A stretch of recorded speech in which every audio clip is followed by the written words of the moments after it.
Nombres, chapitre 15. Lois diverses.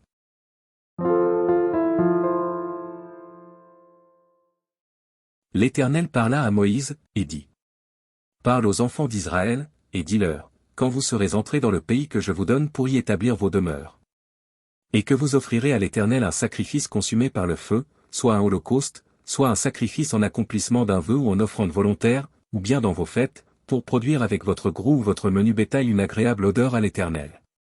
Celui qui fera son offrande à l'Éternel présentera en offrande un dixième de fleur de farine pétrie dans un quart de hin d'huile.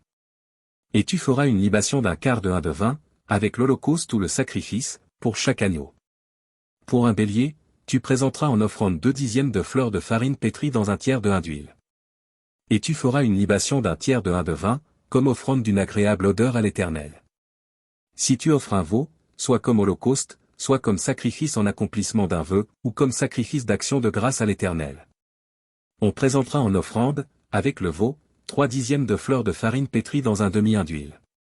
Et tu feras une libation d'un demi-hin de vin, c'est un sacrifice consumé par le feu, d'une agréable odeur à l'Éternel. On fera ainsi pour chaque bœuf, pour chaque bélier, pour chaque petit des brebis ou des chèvres. Suivant le nombre des victimes, vous ferez ainsi pour chacune, d'après leur nombre. Tout indigène fera ces choses ainsi, lorsqu'il offrira un sacrifice consumé par le feu, d'une agréable odeur à l'Éternel.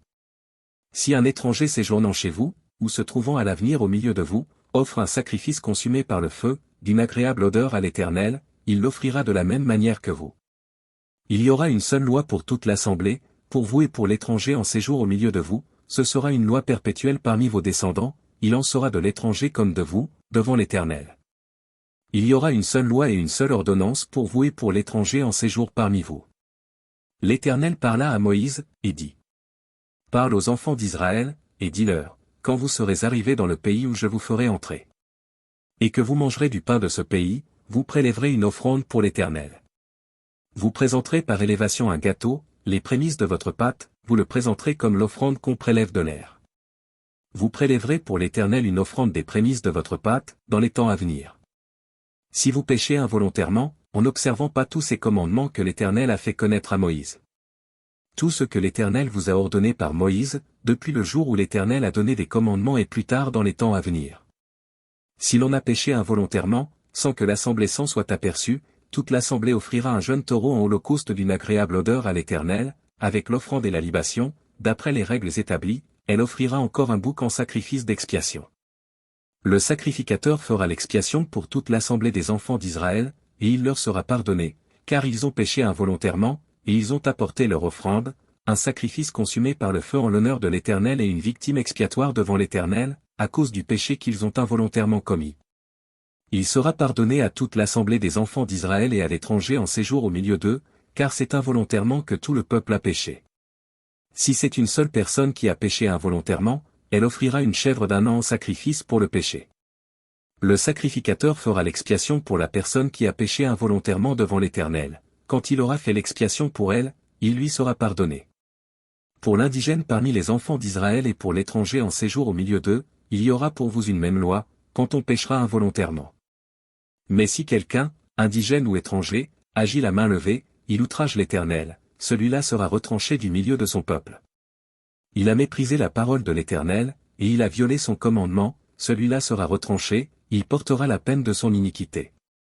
Comme les enfants d'Israël étaient dans le désert, on trouva un homme qui ramassait du bois le jour du sabbat.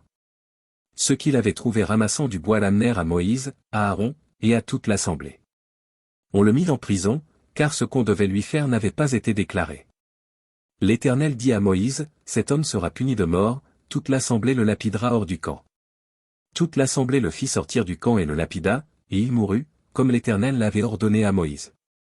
L'Éternel dit à Moïse. Parle aux enfants d'Israël, et dis-leur qu'ils se fassent, de génération en génération, une frange au bord de leurs vêtements, et qu'ils mettent un cordon bleu sur cette frange du bord de leurs vêtements. Quand vous aurez cette frange, vous la regarderez, et vous vous souviendrez de tous les commandements de l'Éternel pour les mettre en pratique, et vous ne suivrez pas les désirs de vos cœurs et de vos yeux pour vous laisser entraîner à l'infidélité. Vous vous souviendrez ainsi de mes commandements, vous les mettrez en pratique, et vous serez saints pour votre Dieu. Je suis l'Éternel, votre Dieu, qui vous ai fait sortir du pays d'Égypte, pour être votre Dieu. Je suis l'Éternel, votre Dieu.